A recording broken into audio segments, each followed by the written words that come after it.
Is it okay? All right. So last time we had covered the toggle class method, and then we stopped there because it was the end of the day or the end of the meeting. So picking up where we left off, we're going to go into a couple more of the convenience methods. So if we remember, the widget class implements the iMessage handler interface, so it can receive messages that are sent or posted to it. And if we call the difference between sending and posting, if you go back and look at the video when we covered the messaging module, when you send a message to a message handler, it gets delivered immediately. When you post a message to a message handler, it gets delivered asynchronously, so on the next cycle of the JavaScript event loop. Posting a message is convenient because it allows us to do things like conflate messages. That means a conflatable message means that if one is already posted for the designated message handler, and another message of the same type is also posted to that message handler before the first one has been delivered, we have the option to deduplicate those messages or conflate them together. We use, rather than saying deduplicate, we use conflate because some posted messages have information like a geometry associated with them. Like, let's say if you're, we use this a lot in the data grid library, or the data grid package which is being developed. You might want to post a repaint message to the grid and tell it what rectangle needs to be repainted. Well, if it hasn't repainted that one yet before somebody else asks it to repaint a new rectangle, you can conflate those two messages and expand the size of one rectangle to encompass both. So you only do one repaint operation instead of two.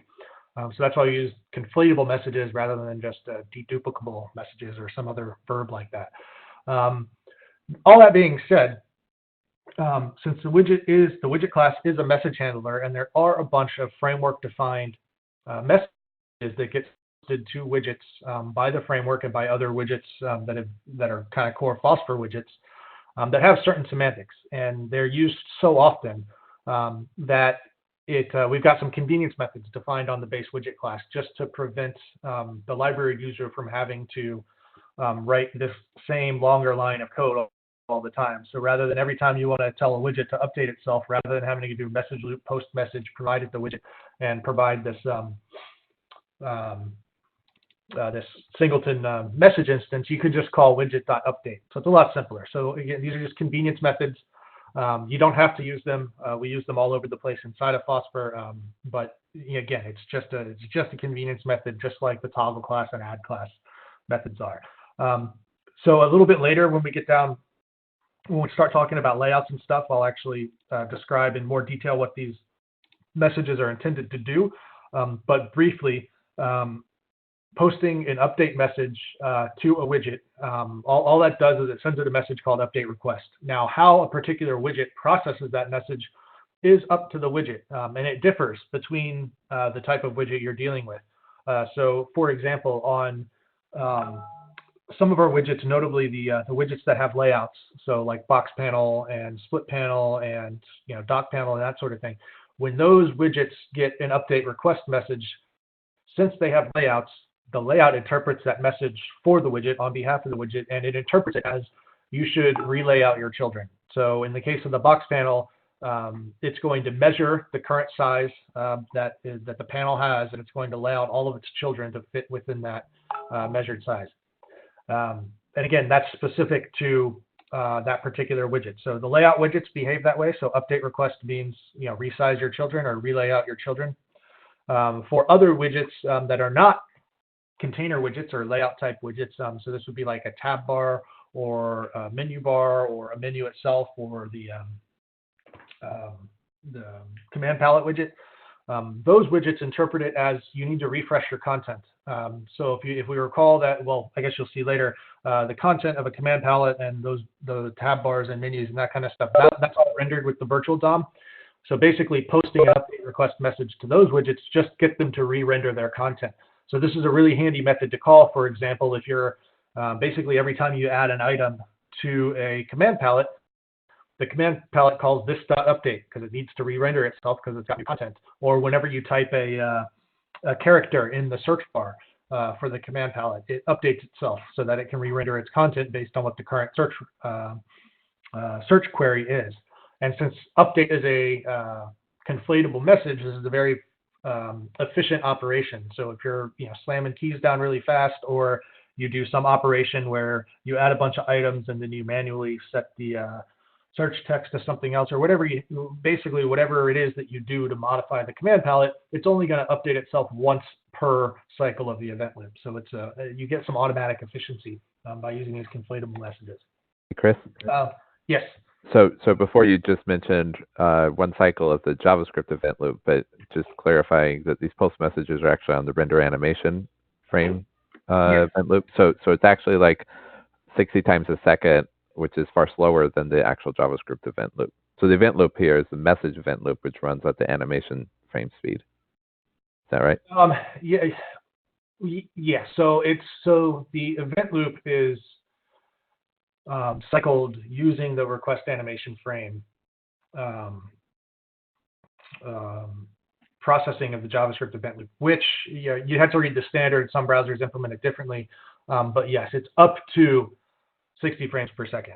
Basically, it runs as fast as possible up to 60 FPS on most browsers. But I don't believe that's part of the spec. So the spec, there is some information in the spec related to how request animation frames fire relative to set timeouts and that sort of thing, which is another hook into the JavaScript event loop.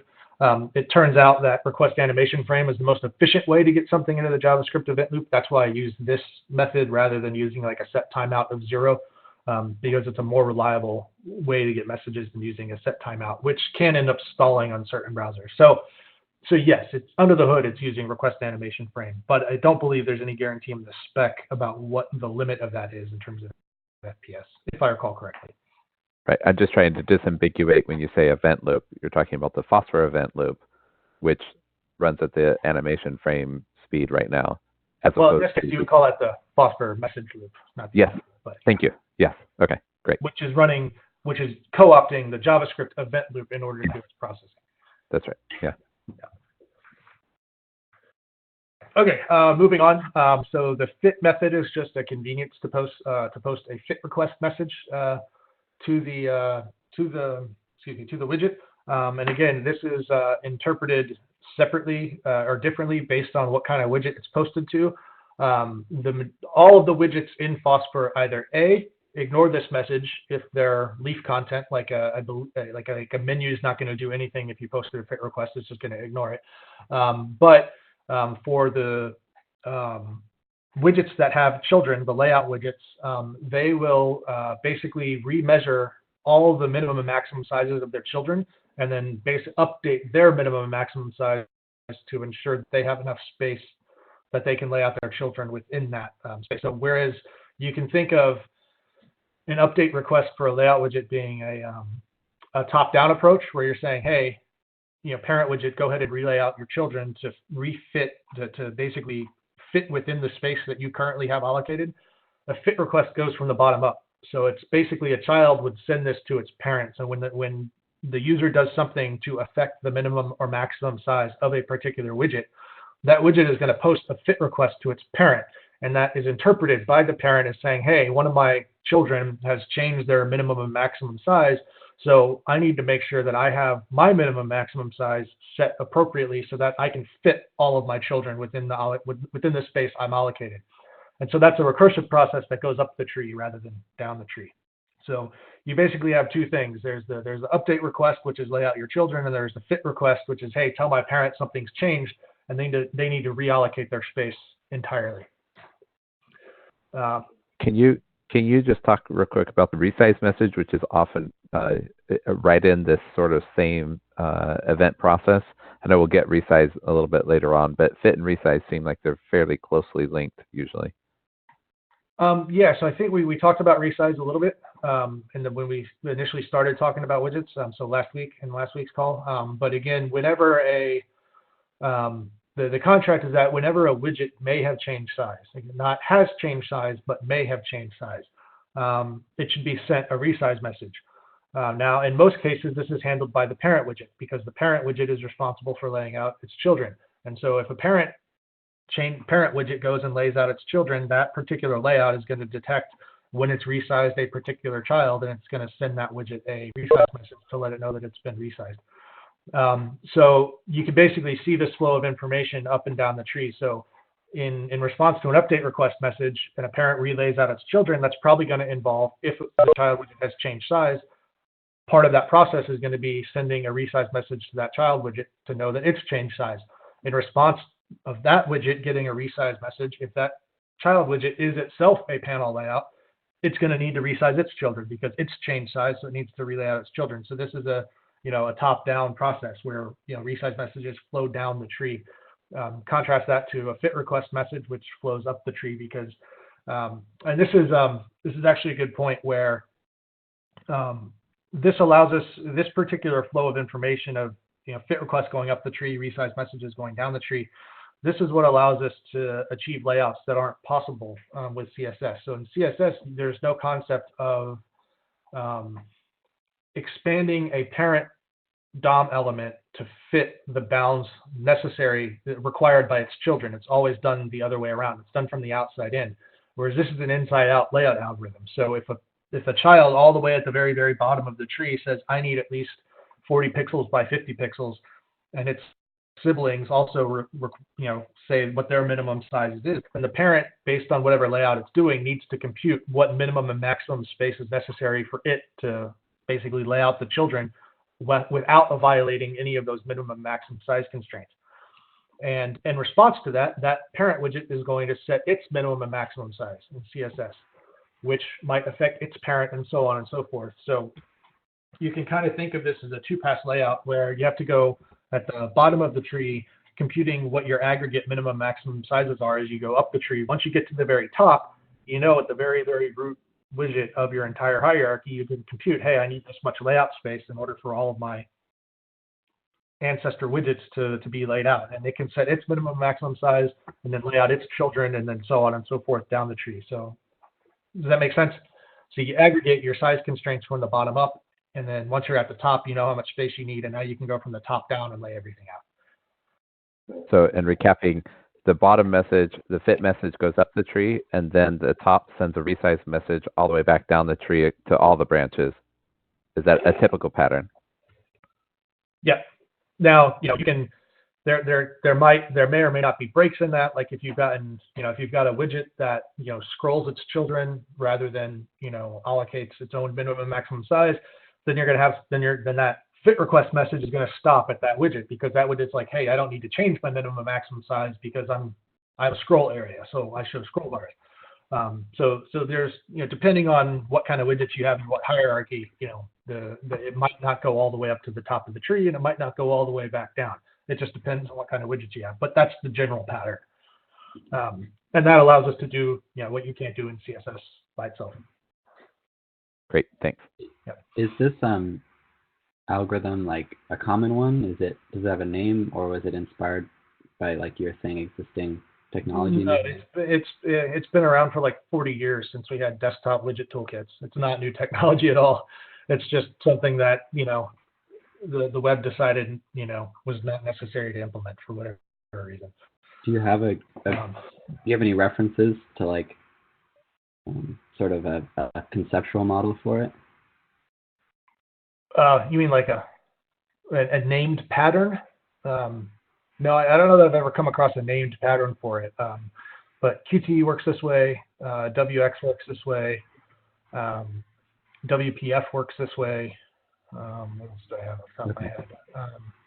I believe TK-Enter works this way. I'm not sure. I don't have a lot of experience with that toolkit. But yeah, there's, the big standard desktop toolkits work this way. Chris, can I ask a question about the message loop? So I just recently learned this. I didn't know it before, but it burned me in something I've been working on. The request animation frame might not run if document.hidden is true, like if your tab is in the background.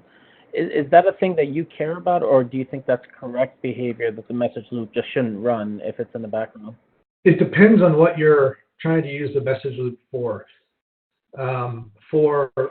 That's according to the spec, that's the correct behavior. If the document's not visible, or if your particular tab is not selected, and if you've got multiple browser tabs open and your tab is a background tab, the message loop, the request animation frame drastically slows down. And that's the correct behavior according to the spec because it saves energy for something that's not being used. Sure. If you're using the message loop to process data that you need to like reliably have on a timer or something like that, then that's the message loop is the wrong tool for that. But for everything that we're doing when we're talking about manipulating the UI, where I want to queue updates or I want to queue repaints or that kind of thing, that's exactly the behavior that we want. I don't need to, for example, repaint the data grid if it's not visible to the user because it's a background tab or something like that. So that's actually the correct behavior. And what it will do, what the browser will do is it will fire those animation frame requests that haven't been fired when you make your tab visible again. So it guarantees that you'll be updated by the time the tab comes back to be visible. So you shouldn't lose any message. You shouldn't basically lose anything. It just might be delayed, I think, is the right way to think about it. Okay, cool. So we had a situation where our tests were running in a browser that might have popped up a second tab to tell you to upgrade your browser, basically. And tests were failing because request animation frames were slower and things would time out. And so there have been spots where we've had to address this particular thing. Yeah. So I can see that. I can see why that would happen on testing, or why that would make testing difficult. But that's actually the behavior that you want. It's just figuring out how to write your tests so that maybe they're independent of timeout. I guess what you could probably do is once you trigger all of your updates, rather than waiting a certain amount of time, like as in clock time for the messages to be processed, what you could do is after you've done all of your method calls, which will queue messages, post your own message to the event loop or to the message loop with your own message handler that is going to be at the end of the queue. And once that message has been processed, all the other ones have been processed. So then you can end your test. Oh, I see. Interesting. Cool. Thanks. Sorry, didn't mean to go off course here. Is there a way that would be the way you get the wall clock time out of the loop. Is there a way to manually run the message loop if the render animation frame isn't being triggered, or if you want to just make sure that hey, we want to process the messages manually? I believe I wrote that in there. Let me see. Flush. Yeah. Flush. Oh. Hit flush. Queue up all messages. Queue up your Sentinel message, and then hit flush. Yeah. Or just queue up everything and hit flush, and then when time flush returns. Oh, this is synchronous. Okay. Wait, this is going to handle post.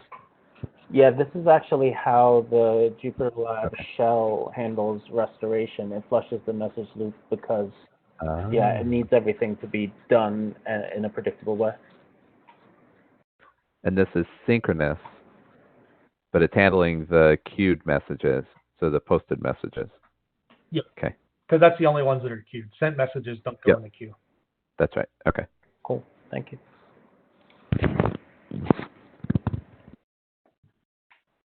Okay, so next would be the activate method, which just posts an activate request message to the widget. Again, that's the convenience method, and the way that activate request is interpreted is up to the particular widget. Most widgets will ignore this or try to set focus to their node, I believe is what the default behavior is. We'll actually get down to that in a minute. But not so. Rather than write a method that or a message that's like focus request, which might not be exactly what we want, because not every widget is going to be focusable. We wrote a method called activate request, and this is intended to be a little bit more generic than just telling something to take focus. It's basically telling a widget to activate itself for whatever context that might mean.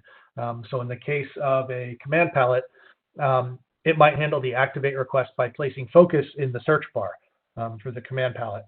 I believe that I can't remember if we install a message hook in the tab bar or in the tab panel to show the widget if it gets an activate request message. I can't recall. We probably should do that if we don't. But that would be another example of where, if you put a widget inside a tab panel, then it would make sense for the tab panel to show, make sure that the widget that is attempting to be activated is actually shown in the tab bar. So there's a convenience method for doing this rather than having to post activate message all the time. Similarly, we have a convenience method for posting a close request. And notice that all of these, a lot of these things are suffixed with request. That means you're asking the widget to do something. You're not guaranteeing that it's going to be done. So a widget is free to ignore these things. That's why they're called like requests. It's just kind of try to semantically indicate that you're asking it to do something which may or may not occur. So you shouldn't necessarily expect something to happen. The most common case where you're going to see something not happen is a close request. Number one, what does that mean? What does it mean to close a widget? Well, it depends on the context that it's in. It usually means remove it from the the hierarchy. So the default handler for this close request message is just going to set the parent widget to null. So it removes the widget from the hierarchy. It doesn't dispose it. It doesn't do anything like that. It just removes it from the hierarchy. Oftentimes, how you're going to see this manipulated is somebody's going to install a message hook for a particular widget and intercept close requests for a particular widget and show up a dialog box that says, are you sure you want to close this widget?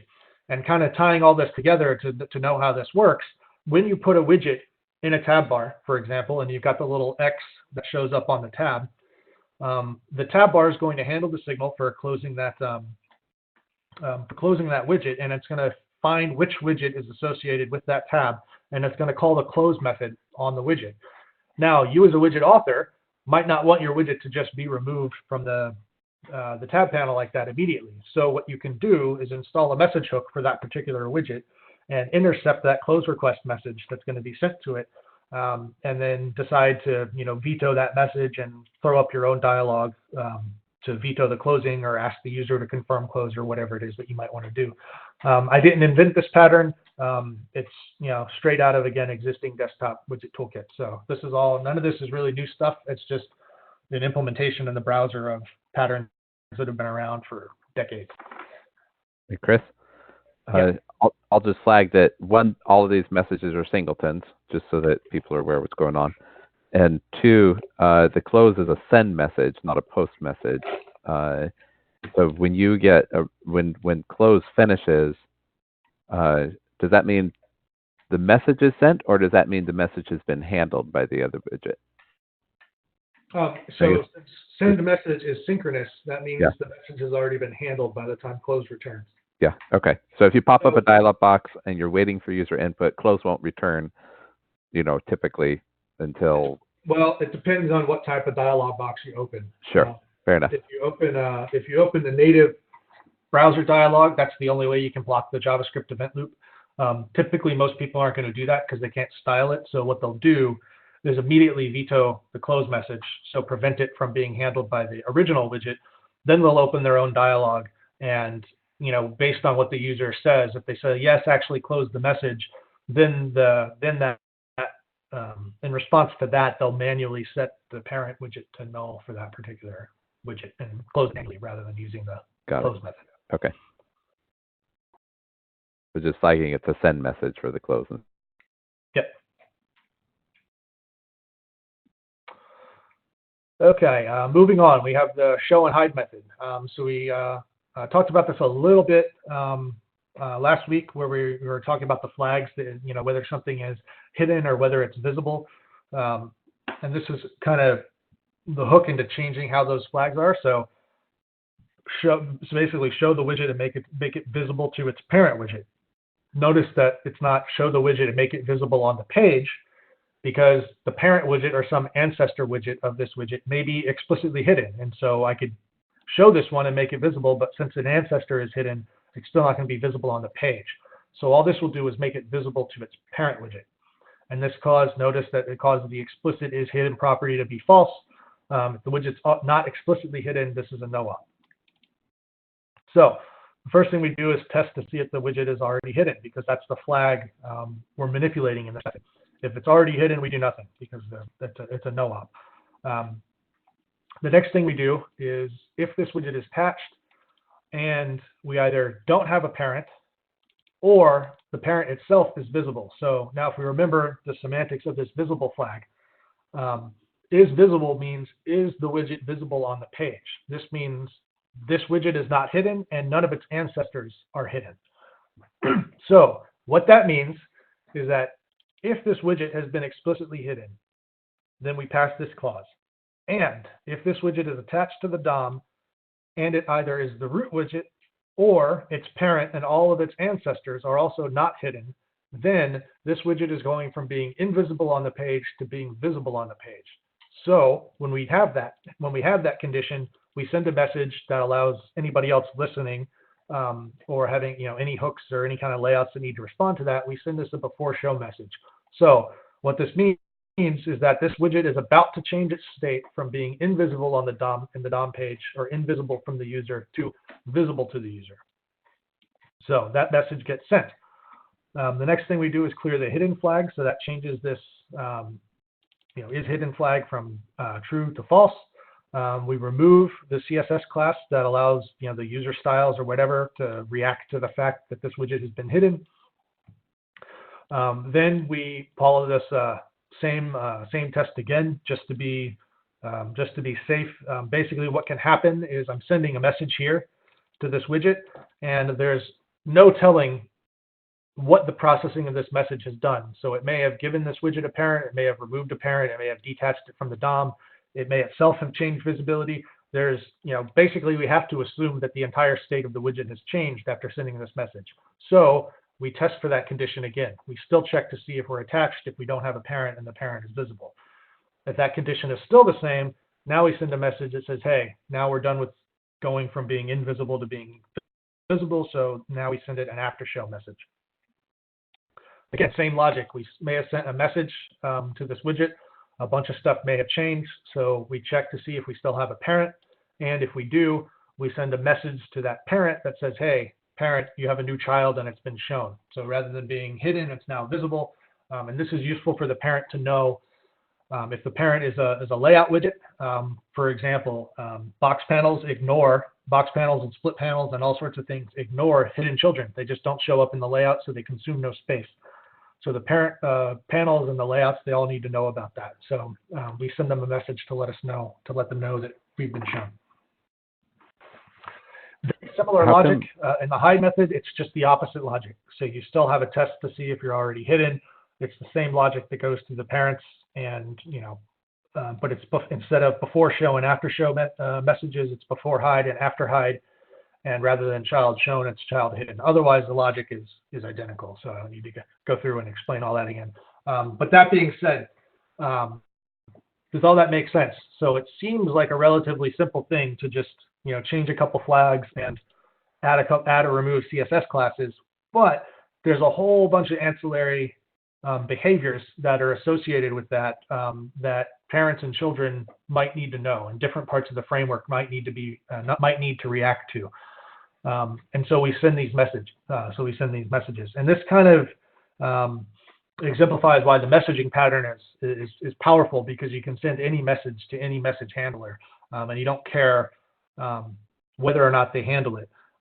Furthermore, anything else in the framework that might want to spy on a particular widget to know when it's been hidden or when it's been shown can do that by installing a message hook and spying on the messages that are sent or posted to that widget.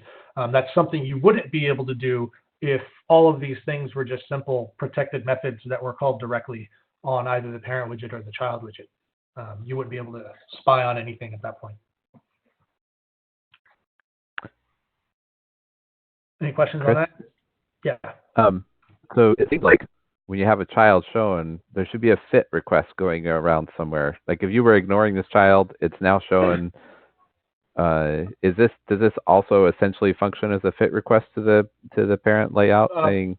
We'll see that later. It's actually okay. in the processing of that that those messages are delivered.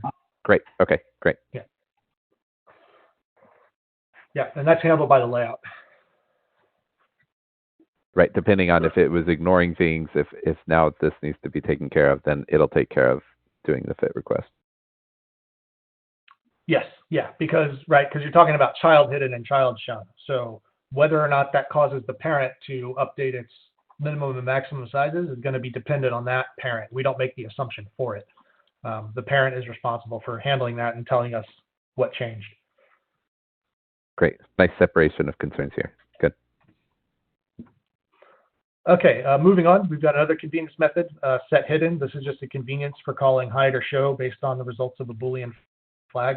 You might be able, yeah, this is, again, it's just a convenience. So you might be like widget.setHidden, blah, blah, blah, some result of some other method call that returns a Boolean. So rather than having to write this if clause yourself, I've done it for you. Just a convenience. We all see these methods used already. The test flag, set flag, and clear flag. These methods are not conveniences.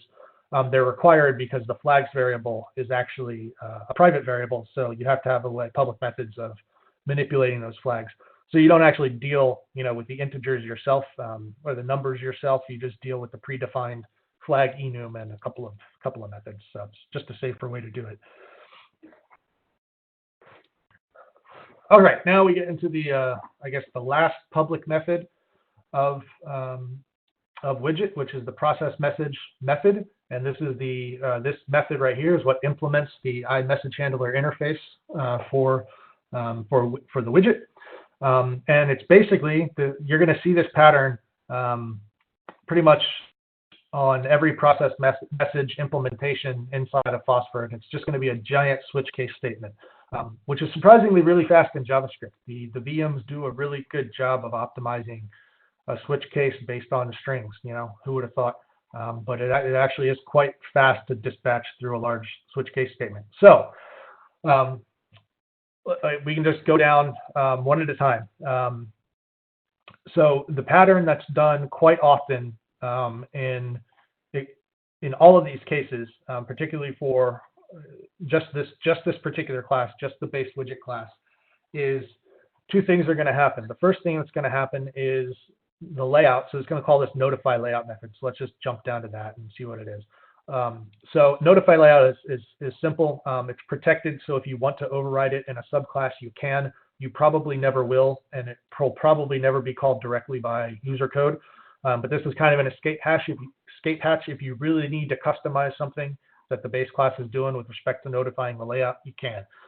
All it does is check to see if a layout is installed on the widget, and if it is, it calls the public process parent message method. And this is basically the hook that allows the layout that's installed on the widget to process all of the messages that a widget receives, or ignore ones that it cares about, or ones that it doesn't care about. Rather than making this like a message hook and going through another layer of indirection, I just decided to make this a public method on the layout, which is called for efficiency reasons. There's really no reason for a layout to install itself as a message hook. This is just a simpler way to do it. So pretty much on just about everything, the first thing that's going to happen is that the layout is going to get a chance to do whatever it needs to do with that message. And then the next thing that's going to happen is a similar protected method is going to be called on the widget, which may or may not do something. These are more or less just conveniences, and we'll kind of see what I mean by that as we go down farther in the code base here. But so we can see for a resize message, the layout's going to handle it, and then we'll call on resize. For update request, the layout's going to handle it, and then we're going to call on update request, and so on and so forth. For all of these, except for things like after show and after hide. Now, the reason for this right here is, remember when we talked about whether or not the difference between whether a widget is hidden and whether it's visible, and the two are related but not necessarily opposites. So if something is hidden, it's automatically not visible. But if something is not hidden, it may still be not visible if one of its ancestors is hidden. So this after show and after hide messages are actually messages that get propagated throughout the tree. And we'll see a bit later on in this code base how that propagation occurs. But when a widget is explicitly hidden, we need a message that goes all the way down the tree to all of its other descendants to let them know that they are also now not visible. And that means we need to whenever we get like an after show or an after hide message, we need to set our flags to let the user know whether we're visible or whether we're not visible. So let me actually go up here, just go back to the show and hide method. So again, here's where I send that message, whether it's before hide or after hide, or whether it's before show or after show. Now this is where this message is sent explicitly by calling show or hide, which is manipulating the is hidden flag. That message is handled right here. So after hide and after show. So we know that we need to change the visible flags as well when we're changing the hidden flags, provided we were visible before and we're not now.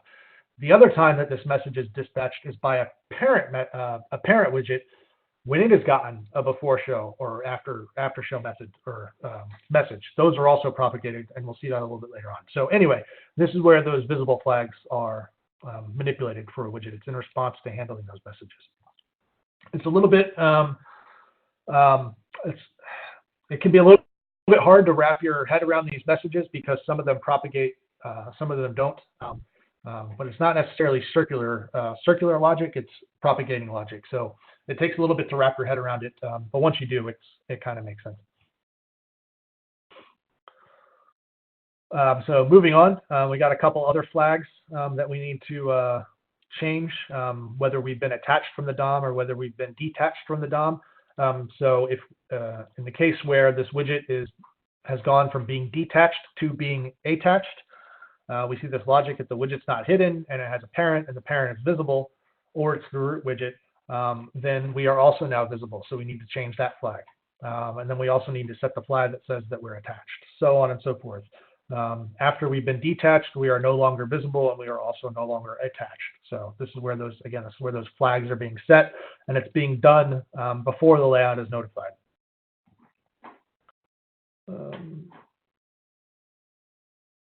Moving on, so we're just, again, allowing the layout to handle the message and then calling a similar protected method that's just been named for convenience. So that's this process message method. You're going to see some widgets that have overridden this method, have defined their own switch case statement for handling the messages that they want to handle, and then their default behavior is going to be to call super, so that this particular base class method can be run. Chris? Yeah. Is there a reason why you're notifying the layout before calling the convenience method? Why you're doing a sort of a depth first traversal of this tree here? Let me see if I can recall yes, I had a reason for it when I wrote it that way. Let me see if I can recall what it was. Yes, so in the case of widgets that have layouts, what you might want to do, let's say you want to write a custom dock panel or something like that, and you want to do something in response to resize as well, or box panel subclass or something like that. Typically, I feel that the behavior that you're going to want is that at the time that you react to the resize message, the children are already updated in their correct place. And so that can only happen if the layout can respond to the resize message before you do. And again, if you want to change that order, then you just re-implement process message yourself and handle the messages that you care about. So in this case, you would re-implement process message, handle the resize message yourself, and just change the order of these method calls. And that's why none of these are private and they're protected. So you can call them if you want in your own subclass. Great, thanks. Yeah. So here we have, and then the rest of this class is all just default implementations of those methods that are just convenience methods for handling messages. And it looks like the only one that is implemented with the default implementation is the close request. We talked about this a little bit earlier. The default implementation of close either unparents or detaches the widget. So if the widget has a parent, that parent gets set to null. Otherwise, if the parent is attached to the DOM, it gets detached from the DOM. That's the default behavior when you call close on a widget. If you want to change that for your own particular widget, you can re-implement this close request message. Or if you don't own the widget, you can install a message hook on that widget and handle the close request message yourself. So again, this highlights the flexibility of sending and posting messages using a message loop rather than relying entirely on just named methods on a widget. Like you can't install a message hook on a named method. It just doesn't work. Moving down, the default behavior of resizing is to do nothing. The default behavior for handling an update is nothing. The fit request is nothing. All of these do nothing. Now there may be, depending on the layout may do something in response to these messages. We'll see that in a little bit later when we start looking at layouts. But the widget itself does nothing for any of these default methods, and they're just defined so that you can override them easily in your class, which we do in a lot of widget subclasses. Finally, for the widget class itself, here's all of the private state. If we recall, the only public state, the public state that's not derived from something else, is the .node, I believe, which is so I think you have what five bits of actual storage, 5 pointers worth of storage on a widget. So it's a very, very small instance of an object. So you should be able to create lots and lots and lots of widgets on your application without worrying about blowing up your memory. You can't say the same thing about all toolkits that are out there. Some of them are pretty expensive to create their core classes, but widget has been designed to be small and use the minimal amount of resources as necessary. All right, moving on. We'll see, again, we see this pattern quite a lot in Phosphor, and it was also adopted by Jupyter Lab, where you'll have the name of a class, some public class, at the top of the module, and then you'll have a namespace, which is named the same thing as that class, and that stores all of the static information related to that class. So we have the definition of the options object for constructing a widget, and the only option that it takes, and it's optional, is to pass the node that you want to use for this particular widget. If it's not provided, it just defaults to a new div. I believe this is what's used by pretty much everything in Phosphor. I'm trying to recall a case where we actually change what the default node is, and I'm not sure that we do. But you can if you want. So if you want a node to be, the node for a widget to be like a checkbox or some input node or something, whatever you want that's not a div, you can do that. Or I believe what we do in certain cases is create a more complicated node. So it starts out with a div, but then has children. And I know we do that. So we'll see that in some later widgets. The VDOM widgets might set their node. No, they still render just into the div. Oh, okay. Yeah. But in the case of like a tab bar or something like that, it creates a more complicated hierarchy. So there's like a div within a div and then another couple of divs. So we do create custom elements rather than just having a simple single div. But I believe that the actual node itself is a div. So then we got the definition of these widget bit flags. So this is, when you see widget.flag is disposed or is attached or those sorts of things, that's where this enum is defined. And we can see it's just a hexadecimal bit mask with what, five bits in it. So pretty simple. We've got plenty of room to grow this. We can store 31 bits in a JavaScript signed number before we can't rely on bit masking to work correctly due to the standard. So we've got, space for 26 more things, 26 more flags before we run out. So plenty of space there. Then we have another namespace within that, and this is the collection of the stateless messages related to widgets. Since they're stateless, we only need a single one of them. So that's where all of these singleton messages are defined and instantiated. And again, this is just a concession to a bit of performance. Let me see if I can show up here, run back up here real quick. So like here, for example, when we're sending this singleton message, this could just as well be message loop.sendMessage, this comma new message, and then pass in the after dash show. But I'm allocating an object which doesn't need to be allocated there, which takes cycles. It takes memory, and it'll be garbage collected and that kind of thing. But it's definitely more expensive to create this new message at the point where you use it rather than just reusing the singleton. And since this has no state on it that can be modified, there's no reason to create more than one of them ever in an application. So here's where all of those singleton messages are defined. And we'll see there's quite a few. So we got the before show, before hide, after hide, before attach, after attach, detach, etc. Parent changed, singleton conflatable, update requests and fit requests, activate requests. So there's quite a few that are stateless messages that are associated with widgets that we predefined for you. To be clear, the behavior is going to be no different whether you use this singleton message or whether you create your own conflatable message at the point where you use it and send that to one of the children. So yeah, so just to recap, you don't have to use these singleton messages. You can create them on your own at the point where you need them, and the behavior will be identical. They're here for convenience, and so you're not allocating when you don't need to allocate. You're going to see this pattern all over Phosphor. Don't do more work than you need to. And so that's kind of one of the examples of that. The next thing, we have the definition of the child message class, which extends the message class. So you can create your own custom messages. This is how you do it. You just extend the message class. In this case, a child message has context, and the context is going to be what the child widget is. And there's going to be, two types, or maybe n number of types. But in this case, we have a child added and child removed message. And so where we create that, or child shown, child hidden, for example. And so here's where we're using one of those. So we've got a child shown message, and the context of that is going to be the child widget. Since this message is going to our parent, the child is this, so it's this current widget.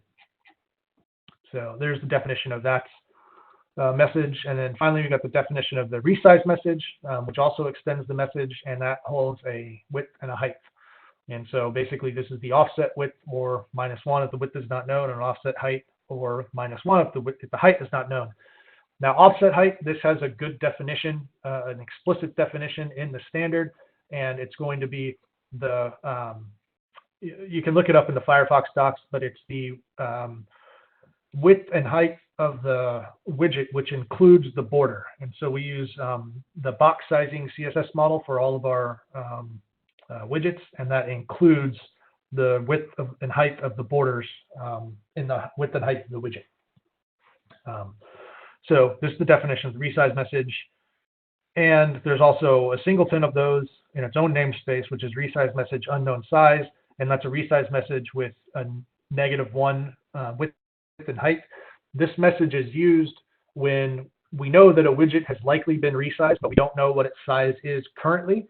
And rather than measuring it, which can cause a reflow in the DOM, we just send an unknown size message. And if the widget needs its size in order to do something, then it can measure it on its own. So again, we're not doing any more work than we need to. So rather than preemptively measuring the size of the widget, which can incur some costly CSS reflow costs when the widget doesn't even need its size, we just tell it, hey, you've been resized, but we don't know what the size is. Sometimes we do know what the size is, particularly in like box panels and split panels where we're doing the layout ourselves. We know what the size is because we just set it, so we don't need to read it again, and we can convey that information in the resize message. And the last two methods that are public in that namespace are for attaching and detaching the root widget to the DOM. So this you're pretty much only going to call once in your application, and that's to attach your root widget to the DOM and to detach your root widget from the DOM, if you care to detach it at any point in time. And so you don't necessarily have to attach it to the root elements in the document. So it's not necessarily going to be document.body. It can be any sort of nested element anywhere in your page that you want to put a Phosphor widget hierarchy. That will work just fine. And the third option is going to be the child of the host to use as a reference element. If this is provided, the widget will be inserted before this node in the host. So rather than just appending your widget node to the parent element that you give it, you can actually tell it where within those siblings, within its children that exist, that you want it inserted. So that should be, I guess, from the documentation, pretty self-explanatory. But at some point, you need to attach your widget hierarchy to the actual DOM document, and this is how you do it.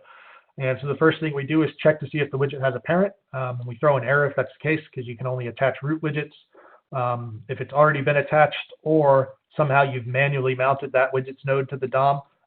We throw another error that it's already been attached. If the host element that you give us is not attached to the DOM, we also throw an error. So basically, we're checking to see if you've shot yourself in the foot. And if you haven't shot yourself in the foot, then we go ahead and send a before attach message. We insert that widgets node into the DOM and then send an after attach message. So notice that it's not really that complicated to attach a widget to the DOM. Essentially, all we're doing is inserting the widgets node into the DOM. But we're preventing you from shooting yourself in the foot, and then we're dispatching before and after attach messages for you. So if you know that you haven't shot yourself in the foot, you could write these 3 lines of code yourself, and it would be the same thing. So you can kind of consider this attach and detach methods or functions just to be conveniences. And again, for detaching, it's the opposite logic. Again, you can only detach root widgets. If it's not attached or it's not in the DOM, we can't do anything for you. And then we apply the reverse logic right there to remove it from the DOM. And then we've got a couple of private things, just the attached property for the title, which we discussed a couple of weeks ago, and then a private function just to help us extract the correct node to use for the widget. And this function is used in the constructor of the widget class all the way up here when it's assigning the node during construction. So we can see that that logic is either, let me scroll back down here, that logic is either use the nodes that's been provided in the options or create an empty div. So pretty simple, but that is the base widget class.